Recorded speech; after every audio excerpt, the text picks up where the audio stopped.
पर धरने में शरीक नर्सों के मुतालिबात तस्लीम करने की बजाय उन्हें हिरासत किए जाने लगा है। एक नर्स ने इल्जाम आयद किया है कि सादा कपड़ों में मलबूस 5 पुलिस एहलकारों ने इसे अगवा किया और धरने में शरीक न होने पर उस पर दबाव डाला है।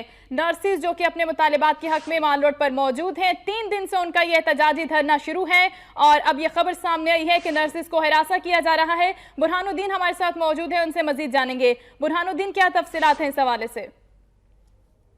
पंजाब पुलिस की जानिब से एक इंतहाई अफसोसनाक वाकया जो है वो सामने आया है।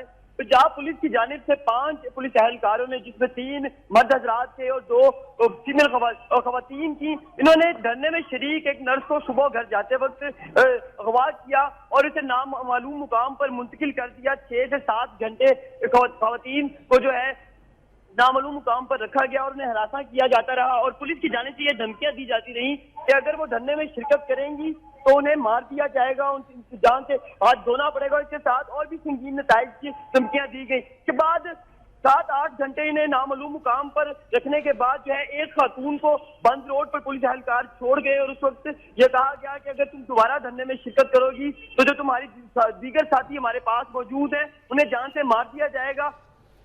जो राहिला नामी खातून है, जो न्यू अस्पताल की नर्सिस की जनरल सेक्रेटरी हैं, वो यहाँ पर मौजूद है। थोड़ी देर पहले वो यहाँ पर आई और इंतहाई बुरी हालत में वो यहाँ पर आई और रोते हुए उन्होंने ये बयान रिकॉर्ड करवाया कि पुलिस की जानिब से इंतहाई ज्यादा नागवार रवैया उनके साथ इख्तियार किया गया, उन्हें धमकियां दी गई, हरासा किया गया और इसके साथ साथ बार बार इस चीज का तस्करा किया गया कि अब अगर तुम दोबारा